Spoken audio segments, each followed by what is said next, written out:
Muy buenas noches, romanitos. De las tres categorías, amigos, conocidos y saludados, los que más cuestión me plantean en estos romanitos son los saludados. Yo acostumbro a no dar explicaciones nada más que a Dios, a mi mujer y a Fran Morillo. Dios y Fran Morillo me acogen suavemente y mi mujer depende. Pero bueno, esto por lo tanto no es una explicación, sino que es un comentario. Un saludado me ha dicho esta mañana que quién traía el programa. Y le he dicho a quienes vienen al programa, que esto es un programa bastante majo siempre. Y me dice, ¿cómo tú, Rafa, siendo de derecha, hablas siempre bien de Antonio Rodríguez Osuna y cuando no te gusta algo de él te callas? Pues le voy a decir por qué, para que no haya problema.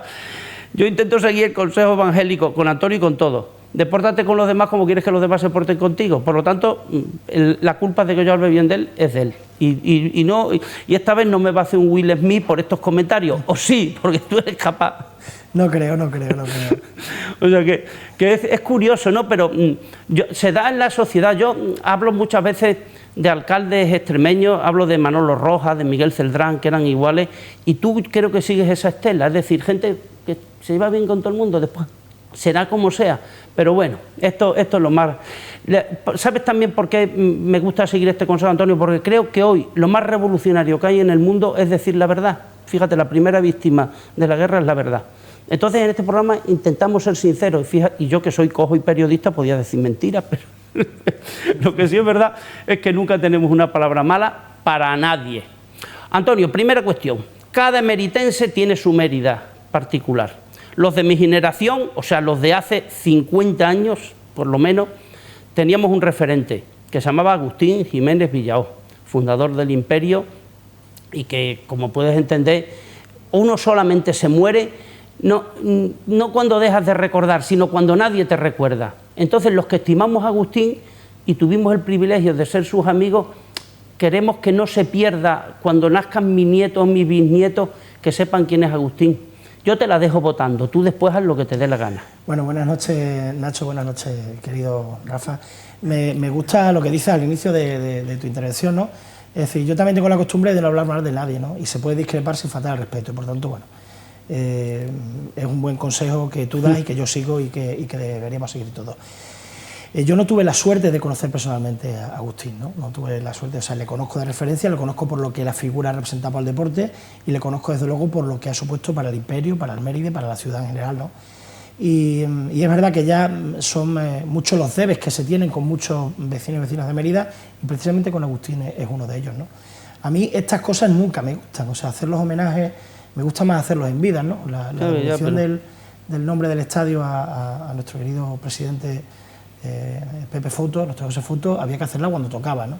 Era un deber de justicia, ¿eh? De justicia. O sea, cuidado. Y por tanto, bueno, nosotros ya he tenido conversaciones con gente del club, gente del Imperio, que me la ha pedido el nuevo presidente, con Manolo Burgos, también con José Foto, con mucha gente apasionada del fútbol, y nosotros vamos a hacer un reconocimiento, vamos a buscar cuál es el momento, el sitio, el lugar, porque estos reconocimientos, para que se recuerden, tienen que tener un espacio físico, fundamentalmente, y alguno que esté en la categoría y que esté relacionado con el mundo del fútbol, que sería lo más importante. Sí, señor, ¿no? Vamos a hacer inversiones en materia deportiva en poco tiempo muy interesantes en la ciudad de Mérida, en muchas instalaciones deportivas, y en alguna de ellas, desde luego, va a haber un reconocimiento y un homenaje a Agustín, a su figura, y lo más importante, a su familia también. Grabado queda. Lo que te pido es que no me lo fíes muy largo. No, lo fiaremos muy largo, tiene que ser antes que se acabe la legislatura, de momento. Oye, quiere decir que queda un año para acabar la legislatura, o sea, antes de un año. La palabra es que antes de un año. En Romanitos hablamos del fútbol y de la vida, pero muchas veces, dado que tú te dedicas ahora a la política, el fútbol y la política se parecen en que el fútbol se gobierna en el centro y se remata cuando te sentan desde las alas. O sea, tienes que estar en el centro, que somos donde todos somos, pero después a lo mejor puedes dar por la izquierda o por la derecha un matiz. Por la derecha te veo a ti complicado. Me gusta poco ese símil, yo creo que no hay una comparación, es decir, en este caso el de la institución es en todo el campo, es decir, el que se sacrifica y está arriba, abajo, a la izquierda, a la derecha, en todas las áreas, porque al final todos los vecinos y vecinas, independientemente de la manera de pensar o de ver las cosas, tienen derecho a sentirse gobernados por un alcalde, ¿no? O por un gobierno. Entonces, bueno, a veces los criterios son coincidentes, otras no, porque en la política también se trata de elegir, de priorizar, no puedes en un momento determinado dar gusto a todo el mundo, pero sí se parece en el fútbol en el sacrificio, y eso sí es un compromiso de mi gobierno y mío personalmente. Es decir, si tú estás arriba abajo, defendiendo, atacando, en un lateral, apoyando a un compañero al medio, hay que hacerlo, pero siempre pensando en la ciudad, y sobre todo porque la ciudad y el espectro de la ciudad es mucho más amplio que de un partido político o una ideología. También hablo bien de él porque somos del mismo equipo. Cuando he dicho sacrificio se refieren a los que jugamos en el Wanda, al equipo del pueblo, para separarlo del equipo del régimen, que es el de Fran Morillo, del régimen y del poder. Oye, antes de pasarle la pelota a Nacho, que el hombre está aquí ya calentando hace un ratito. Por cierto, tengo que decirte una cosa, como bien sabes, soy abonado del Atlético de Madrid. Sí, señor. Y la vuelta del City es el miércoles santo, que salgo con la Virgen cargando a Nuestra Señora de la Misericordia, así que he tenido que elegir entre la Virgen y el Atleti, y he elegido la Virgen. Pues ahora que no nos oye nadie del Atleti, a mí no me importaría sacrificarme, pero no nos parecemos mucho en la foto. Oye, antes de pasarse a Nacho, esta se la voy a decir también a él. Yo creo en la trascendencia social del fútbol, Antonio. Es decir, introducir la pelotita en una portería no hace más grande a un pueblo, ni mucho menos a una nación, como dicen los del Barça. Pero en el trasfondo de este acontecimiento hay algo que sobrevuela, y cuando el Mérida sube de categoría, cuando mete un gol, por modesta que sea la cosa, no sé, siempre pongo un símil religioso. Si al rezar nuestras rodillas son nuestras alas, al marcar un gol hacemos Mérida, porque hay mucha gente a la que les da una alegría. Es un buen símil, pero a mí me gusta otro mucho más, y es el trabajo que está haciendo el Mérida, ¿no? Yo aprovecho que está aquí Nacho para darle las gracias, ¿no? Porque está llegando también en esa manera de hacer la política que me gusta a mí, a todos los espectros de la sociedad. Es decir, trascender más allá de los abonados, ¿no? Poder estar con las asociaciones de diversidad funcional, poder hacer obra social, estar en distintos eventos de la ciudad, en la cabalgata de Reyes, etcétera, etcétera. Al final, lo que se trata de que para que el club sea parte de la sociedad emeritense, no puede estar sola y exclusivamente de las cuatro paredes del romano. Y ahí hay que agradecer que en estos últimos años, no voy a decir desde la nueva presidencia, la anterior, incluso la de Dani, o sea, ha habido un periodo en estos últimos años en los que yo he vivido de cerca, en el que el club ha intentado salir y estar presente en la calle más allá, y eso es de agradecer, porque al final haces comunidad, y de aquí lo que se trata también es de hacer comunidad. Los resultados deportivos llegarán o no, pero hacer comunidad es importante porque te mantiene la masa social. Lo vamos a hablar después, porque hay un factor que se te ha olvidado y que me gustaría que tuvieran, qué suerte, pero eso lo tocamos después. A ver, Ignacio Ramos Marsal. Bien, buenas noches, bien hallado. Mira, lo que nos importa no es de dónde viene la gente, sino a dónde va, y sobre todo dónde está. Tú eres gerente del Mérida ahora mismo, espero que horizontes más amplios nos contemplen, pero bueno, eso ya no depende de mí. Segundo, estás comprometido con mi ahijado Jorgito, porque ya en la sección de fútbol down, o sea que ya es algo. Tercero, juegas a fútbol sala con otro de mis hijos, con Álvaro. Quiero decir que ya nada más que te falta para ser de la Sagrada Cena, y ya, esa es mi opinión, Antonio igual tiene otra, pero yo te digo la mía, que no has venido aquí solo a estar, sino que te estás arraigando y te estás poniendo aquí, porque estamos acostumbrados en el mundo del fútbol, lamentablemente gente viene, se va, fuese y no hubo nada. Tú por lo menos estás echando raíces, macho. Sí, a ver, a mí yo no concibo la vida de otra forma, o sea, si estás en una ciudad, pues ahí tengo que intentar integrarme. Vamos, te digo más, aparte de todo lo que has dicho, mi actual novia es de aquí, es meritense, y yo estoy aquí encantado de la vida y siendo uno más. Después te vamos a contar, Antonio y yo, lo que son los higos de la Albarrega, pero eso después, ¿no? O sea, que te estás arraigando. Al final, en primer lugar, para mí como persona, pues estar aquí y estar a gusto y poder salir a la calle, tener mis amigos, hacer deporte y involucrarme en toda la ciudad, pues es algo que necesito.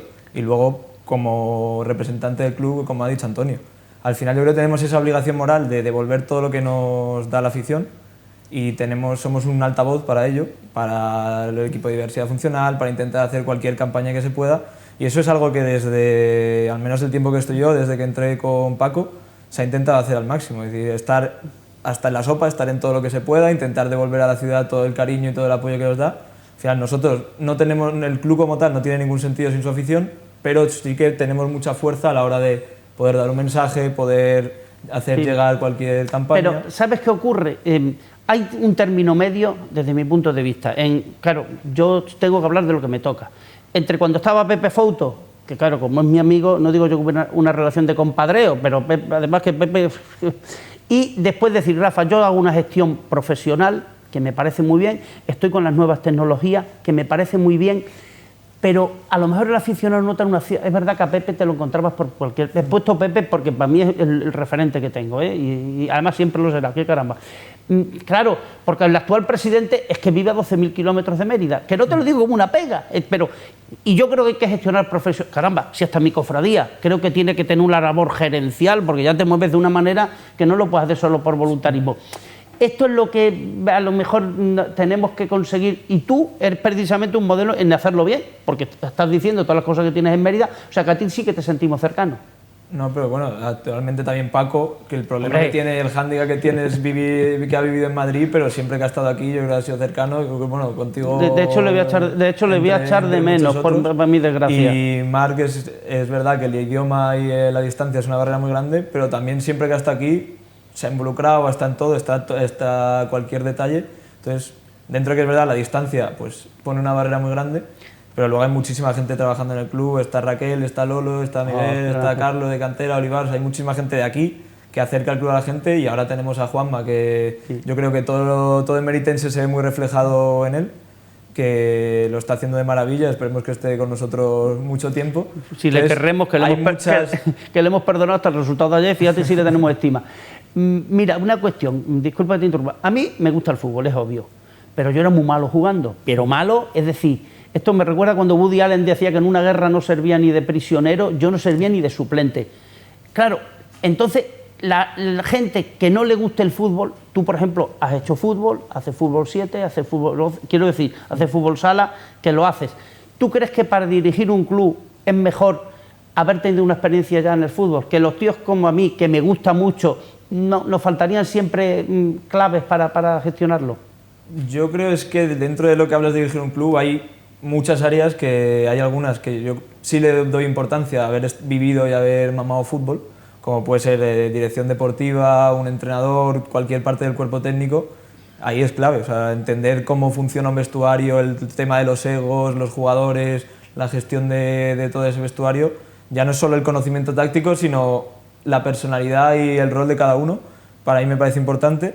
En la parte administrativa, pues cuanto más te guste y más hayas vivido mejor, pero realmente yo lo veo como una empresa con sus características, pero cualquier empresa, o sea, la clínica veterinaria o un restaurante también tiene características diferentes, pero al final no deja de llevarse como una empresa, solo que tienes un punto social y de repercusión que tienes que cuidar mucho más que en otras empresas. A ver, eso, perdona, es lo más importante ahora. Sí. Estamos viendo modelos de gestión de fútbol que son un fracaso precisamente en la parcela económica, no la deportiva.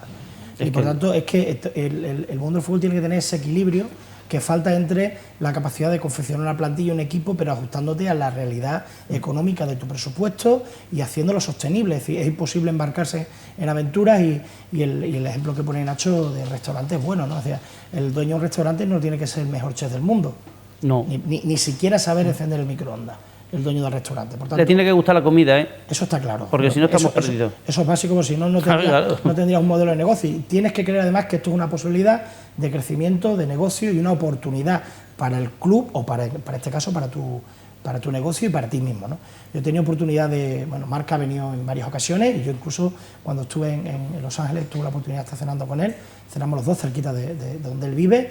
Es decir, en estas cosas también que digo, oye, voy a ver si físicamente está ubicado donde está ubicado y en ese viaje que tuve con el Grupo Ciudades Patrimonio de la Humanidad tuve la oportunidad de cenar con él y, en fin, el modelo en su cabeza de club, de funcionamiento, de estrategia a medio y largo plazo, yo creo que es una buena estrategia que yo comparto. Vamos a tener paciencia los aficionados, primero tú y después tú, porque claro, yo lo entiendo, la planificación es importante, pero claro, los que vamos al fútbol todo el domingo, me va a dar tiempo a ver los frutos de esto.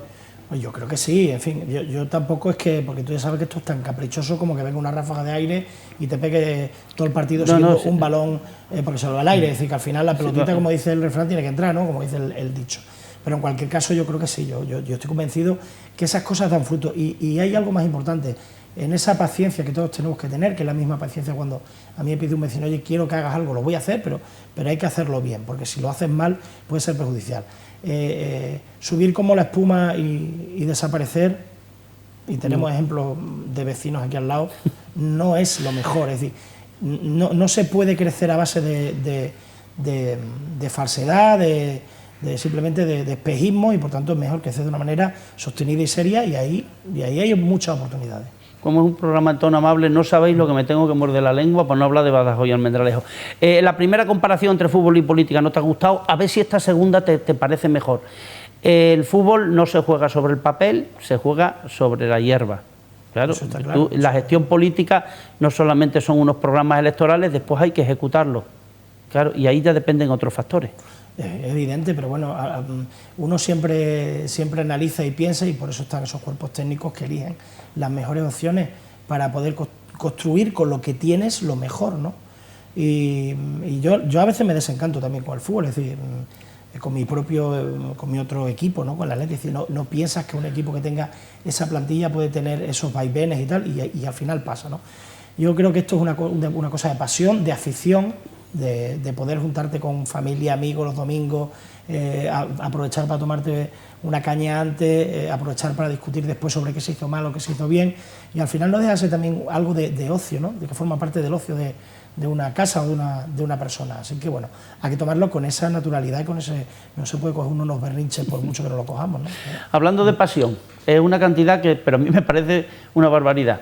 11 personas de Mérida, aficionados, estuvieron en La Palma. De hecho, a estas horas no sé si todavía han vuelto. Fíjate lo que te estoy diciendo, porque como tú muy bien sabes, Nacho, ha habido problemas con el ferry y lo otro. Claro, hay gente que ya está ahorrando para ir a Alicante o a Murcia, donde nos toque. Eso es una pasión. Y muchas veces uno busca sobre el campo que le den argumentos para reforzar esa pasión, esa esperanza. Yo sé que a ti te pasa lo mismo, pero te lo tengo que preguntar, claro. No, a ver, lo de nuestra afición y cada desplazamiento que vayas a donde vayas vas a tener siempre gente animando al equipo, es una locura. Sí. Oye, es como esa frase que dice, solo entiende mi locura quien comparte mi pasión. Pues el Mérida es eso, o sea, es cogerte un fin de semana, incluso haciéndome el tiempo, irte a Las Palmas con otros 11 valientes y animar al equipo pase lo que pase. Y eso es de agradecer siempre. Napoleón, cuando nombramos un general, aparte del currículum, esto lo cuento mucho porque me viene al hilo, aparte de los méritos militares, académicos y tal, le decía, tú tienes suerte. Es que es un factor que hasta ahora no hemos analizado, y la verdad es que el Mérida, desde que llegasteis Paco y tú, ha tenido muy mala suerte. Vamos a hacerlo claro, con los entrenadores, con situaciones. Es decir, cómo influye el azar y la fuerza de voluntad a veces, pero que las cosas se tuercen aunque las planifiques bien. No voy a hablar de Hazard, de Bale o de gente así, ¿no? Sí, yo creo que siempre hay un factor azar o suerte, pero lo que se hace con el trabajo, y por eso, por ejemplo, lo que hablábamos antes de un proyecto a largo plazo, lo que tienes que intentar es cada día dar una vuelta de tuerca más para reducir ese factor suerte. O sea, creo que hay veces que puede ser pues el partido es el que tuvimos la decisión contra el Extremadura o alguna lesión que... Pero todo se puede reducir con trabajo. O sea, cada año que vayamos mejorando el club y que vayamos intentando hacer algo mejor, pues habrá menos posibilidad de que un momento de mala suerte, que siempre va a llegar, te fastidie toda la temporada porque hayas hecho el trabajo previamente.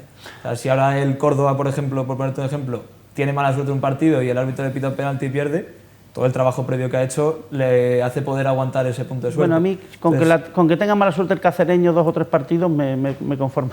Yo creo que hemos tenido muy mala suerte en algunos momentos, pero que cada día estamos más cerca, y ahí el trabajo, tengo que decirlo, el trabajo que ha hecho Paco y el esfuerzo que ha puesto Paco, y ahora lo que sigue redoblando Mar sobre eso, está ayudando a que poco a poco, y es cuestión de tiempo, pues el Mérida vuelva donde se merece. Esto lo hacía muy bien Pepe Fouto. Hay futbolistas sobrevalorados o representantes que son el representante de Neymar, porque últimamente se dice, para decir que un tío está más flojo, eres más flojo que los tobillos de Neymar. Es decir, tú te toca lidiar con esta gente, porque claro, hay representantes peligrosísimos.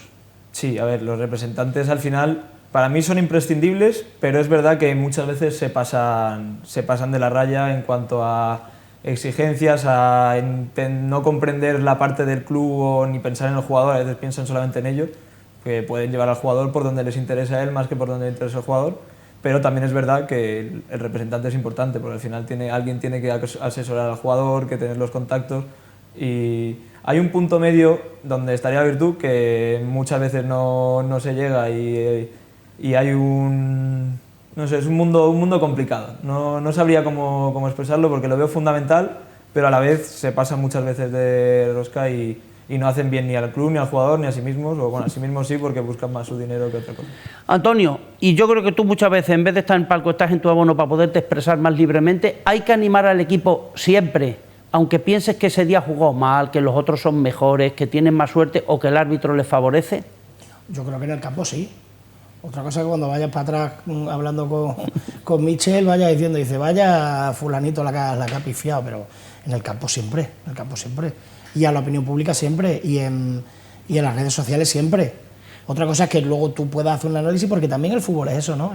El tener la oportunidad de decir, oye, qué bien lo ha hecho este, que se ha salido. Recuerdo los primeros partidos de Lolo, ¿no? De Lolo Pla, al que yo admiro como futbolista, como profesional y como persona, por la amistad que me une, que la gente le exigía más y al final... Le exigía más porque es de aquí. Claro, pero al final, o sea, la capacidad del sacrificio, el trabajo, los datos, que son muy importantes los datos, que te he escuchado decir un comentario como que, pero es que ahora en este mundo del fútbol es tan importante los datos. Las estadísticas no meten goles, amigos míos. No, las estadísticas no meten goles, pero si tú sabes que uno solo corre 30 minutos de media por partido porque no le da más, a partir del 45 sabes que tienes un hueco en ese lado. Es que estas cosas hay que analizarlas. Es decir, al final todo es estrategia, y todo, pero sí que pasa en todos los aspectos de la vida. Uno ve el flanco débil y entonces eso se está también profesionalizando mucho. Es decir, hoy veía un tuit que me ha pasado del Mérida en el aeropuerto, analizando datos y tal, y yo me he sentido tranquilo. Digo, estos están trabajando ya lo que viene el próximo día, o están viendo quién ha... Porque en un momento determinado los rendimientos no solamente es por lo que tú puedas ver en el campo, sino también por lo que tú percibas de... Y en el momento que haya, y en el momento que la tecnología entre a formar parte con un holter, con algo que tú puedas llevar, que te calcule oxígeno, revoluciones, el estado físico del jugador, podrás tomar decisiones más acertadas sobre los cambios, que ahora mismo tú lo haces porque lo ves o porque alguien te dice con la mano que estoy cansado. Si no, los hay que aguantan ahí aunque no puedan ir con la lengua.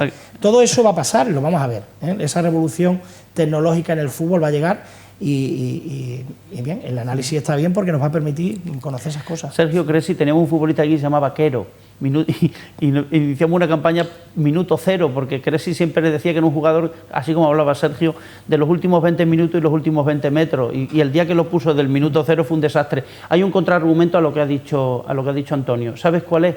Que tú estadísticamente, ojo, no hablo de la plantilla actual porque me parecería de muy mal gusto, pero tú fichas a un jugador que el año pasado ha metido 15 goles en su equipo en tercera o 17, te lo traes al Mérida y no mete ni uno. Dice, bueno, ha fallado la estadística de Antonio Rodríguez Osuna. No, yo hablo del análisis in situ, no hablo de la herencia. Es que en este país somos muy de valorar a la gente por las herencias, en vez de por la actualidad. Es decir, lo que hablamos del análisis de datos, y Nacho me entenderá, en el momento en el que está. Es decir, tú llegas a un equipo y en el momento que empieza de cero, todos tienen que dar lo mejor que tienen desde el principio. Pero ¿y este caso que yo te he planteado? Para mí es que los datos son una herramienta.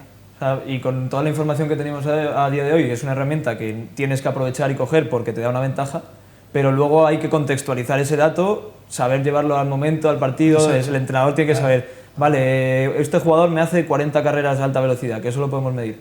Sí, pero depende de quién tengas delante, igual no te va a dejar hacer 40 carreras, entonces no vale. O sea, tú tienes que coger ese dato y saber aprovecharlo, ¿no? O sea, tú puedes tener 1000 datos y que no te valgan de nada. Es tan importante el dato, que ahora mismo y con toda la información que se puede recopilar es clave, como el contextualizar ese dato y decir, este jugador en esta posición, o por ejemplo, para nosotros para un fichaje, jugador que nos ha dado datos buenísimos, lo teníamos en la lista de posibles para otra temporada, pero hablamos con profesionales que han estado con él, el contexto, vale, yo creo que esta persona en Mérida no se puede adaptar, descartado, o sea, aunque el dato no lo haya puesto en de los primeros de la lista. El dato es clave para mí, pero contextualizado, no es el dato por el dato. Que ahí está para mí la diferencia, ¿no? El dato hay que saber también, y en ese punto es la subjetividad y la persona y el informarte. Cuanta más opinión de gente que tengas alrededor cojas, pues no, y más acertarás. El uso de la información, que es a lo que yo me refería. Sí. De los datos y luego tienes que saber usarlos, ¿no? Claro. En algún momento determinado, por mucha información que tengas de un jugador al momento, si no te interesa por lo que tienes enfrente, pero en fin. Faltan, Antonio, en el fútbol y en el deporte en general, referentes que te sirvan para admirar, es decir, hablo de Indurain, Nadal, Zoco, Pirri, Butragueño. Bueno, Zoco y Pirri vosotros no los conocisteis, pero yo sí quiero decir que ahora mismo esto se rompe cuando tú a un niño no le podías decir, tú de mayor tienes que ser como Maradona, porque Maradona era el mejor futbolista del mundo, pero no era un ejemplo humano a seguir, por mucho que le llamen Dios en Argentina? No sé, yo creo que sí hay ver, figuras en el deporte. Dime. Sí hay figuras en el deporte, bueno, tú has dicho uno, tú has dicho Rafa Nadal, sí. Y a nivel del fútbol, pues hay muchos jugadores que han sido iconos, ¿no? Llorente, en fin, Raúl, en fin, jugadores que han sido ejemplos en el campo y fuera del campo, aún no siendo de tu equipo, es decir, aún siendo adversarios de tu afición, ¿no? De tu equipo. Quiero decir que yo creo que hay muchísimos. Y es más, seguro que hay muchísimos más que nadie los pondrá de ejemplo porque pertenecen a categorías de la segunda, de la primera red. Entonces, bueno, en fin, yo creo que sí. Nacho, te voy a poner alguien que me impresiona a mí. Fuera, no en el campo de fútbol, fuera del campo de fútbol sería muy opinable y no le juzgo. El otro día quise ser portugués. Jugaba Portugal, claro, contra Turquía. Y Cristiano Ronaldo, que es un tío millonario, pero a mansalva, o sea, juega como si se estuviera ganando el puesto y lucha y se enfada. Es decir, bueno, pues esta gente dice, eso sí que es un modelo de tío, un profesional. O sea, tendrás... Sí, o sea, en el ámbito deportivo, lo futbolístico, yo creo que es la persona que más ha llevado el profesionalismo en cuanto a todo, a dieta, entrenamientos, a trabajarse su carrera. Y yo creo que ha cambiado bastante la mentalidad del fútbol. O sea, no Cristiano Ronaldo como tal, son las tecnologías y las nuevas y la mayor información que tenemos, pero él ha sido el ejemplo para los jugadores y para todo, decir, oye, que si no bebes alcohol, si te cuidas, si entrenas como el que más, vas a llegar. Y él, para mí, pues, y soy madridista, se ha igualado, no hasta la altura, pero se ha igualado a Messi, cuando Messi, por condiciones y por características por fútbol, podría haber sido 1000 veces mejor que él. Y por trabajar y por esa cultura de esfuerzo consigues llegar mucho más lejos. Yo creo que fuera en el campo y a nivel profesional, eso es un referente, un ejemplo para todas unas generaciones futuras. El fútbol está en la cabeza no está en la cabeza de los entrenadores, sino en los pies de los jugadores, menos en nuestro equipo, porque Simeone sí que marca una plantilla. Yo creo que sí, yo creo que Simeone imprime, de hecho yo creo que los vuelve locos. Yo no puedo hablar, ¿no? Pero mi opinión es que a veces pues tú preguntas, bueno, ¿y por qué lo hará? Tendrá claves, ¿no? Cuando hace esas cosas porque él tiene alguna clave que desconocemos, pero bueno, no, hay una realidad que es que en el momento que Joao Félix ha empezado a jugar, ahora parece que es el mejor jugador de Europa y hace 6 partidos que no lo sacaba, les daba 5 minutos. Yo creo que la confianza también, lo hablaba Nacho, la autoestima del jugador, que se siente importante, que se sienta querido, que se sienta valorado, pues es casi tan importante como el resto, ¿no? La cabeza. El fútbol inglés era, hasta hace poco, el Manchester City, el Chelsea que ganó, gente como Guardiola, buenos entrenadores, digamos, una manera de hacer. ¿A ti qué te gusta más? ¿El fútbol inglés, el alemán? ¿Cuál es tu preferido? Ahora se lo voy a preguntar a Antonio también. Yo es que me quedo con un poco... A mí me gusta el fútbol en todos los sentidos, además el inglés ha evolucionado mucho. El fútbol inglés de hace 10 o 20 años, que era un 4-4-2 con balones arriba y centros laterales, ahora tú ves los equipos ingleses, además tienen entrenadores de fuera. Es que los que... Tienen a Tuchel, a Guardiola, Arteta, o sea, tienen jugadores, o sea, entrenadores, ya no son los típicos entrenadores ingleses que juegan a ese juego más directo y más rocoso, ahora se juega bien al fútbol. Yo creo que cada vez se va igualando y va viendo menos diferencias, siguen notándose entre las ligas porque hay mucha más movilidad de jugadores y de entrenadores. Entonces, no veo igual el fútbol inglés de hace 20, incluso 10 años que el de ahora. Pero a mí yo me quedo con el fútbol español, pero sin tanta posesión, buscando una mezcla, un punto medio entre tener la posesión, pero también saber ser directo. Antonio, ¿tu infancia son recuerdos de qué futbolista y de qué equipo? Bueno, del Mérida. Exacto. Bien, va bien. Del Mérida, pues de esa plantilla de Loren, Pla y toda esa gente, ¿no? O del Mérida en Primera División, el primer año. Siempre recuerdo con mucho cariño el partido que fui a ver al Santiago Bernabéu, donde empezamos ganando 0-1 con gol de Reyes y nos empataron. Esa generación para mí fue la mejor. Esa de primera, ¿no? Casualmente estaba Pepe Fouto de presidente, pero es una coincidencia. Pero no por nada, sino también porque me cogió a lo mejor con el ardor, el deseo de juventud de vivir esa experiencia. Entonces, bueno, y además el equipo Turquía en primera, que era como lo más, ibas vacilando donde fueras, ¿no? O sea, ya... Y encima tenías a 2 hermanos de Mérida, Eduardo y Pepe Pla, alias El Zorro, que si fuesen catalanes ya les habían colgado la camiseta en algún sitio, pero bueno, todo se andará. Ya de momento, ya conseguí lo de Agustín Jiménez Villao, lo otro para otro programa, Antonio, no te voy a abrumar hoy más. Mira, por cierto, ahí estaba yo. Y tu infancia son recuerdos. Ya has dicho que el de Real Madrid, a Fran le ha parecido bien, a mí qué quieres que te diga. Tu infancia son recuerdos de qué futbolista, el equipo sospecho que me vas a decir el Real Madrid, pero bueno. Pues futbolista Ronaldo Nazario, y soy del Madrid en parte por eso. Porque yo viví en Italia de pequeño unos años por el trabajo de mi padre, y era cuando Ronaldo estaba en la época del Inter de Milán, cuando era el mejor jugador del mundo. Y mi cambio de Milán a Madrid fue a la vez que él se vino del Inter al Madrid. Yo era del Inter en ese momento, porque mi padre en esa época no era tan futbolero, ha sido siempre de Atleti. Y si este chaval tenía algo que digo... Yo me hice del Madrid porque Ronaldo se pasó al Madrid, y yo justo me mudé a Madrid siendo un chaval, un niño, y me enamoré del Real Madrid, pero soy abonado y voy al Wanda con mi padre siempre que puedo, porque al final me siento un poco que le traiciono al ser de otro equipo, pero le acompaño, y a todas las celebraciones de títulos que ha tenido Atleti he ido con él. Menos mal que no nos ganasteis la final de la Champions, por eso no sé si hubiera podido. Yo estuve en Milán. Iba bien este programa. Fui con Pepito Carrasco fui. Los dos. Bueno, estamos en la prórroga, me dice Maima. Entonces, muchísimas gracias. Este es vuestro campo, gracias. Aquí podéis jugar cuando queráis. Amenazo con que volveréis. El alcalde va a venir, porque esto de Agustín le voy a hacer un seguimiento, pero muchísimas gracias, Antonio, como siempre. Al contrario. Y Nacho, muchas gracias. Romanito, no me sean infieles. Hasta la semana que viene.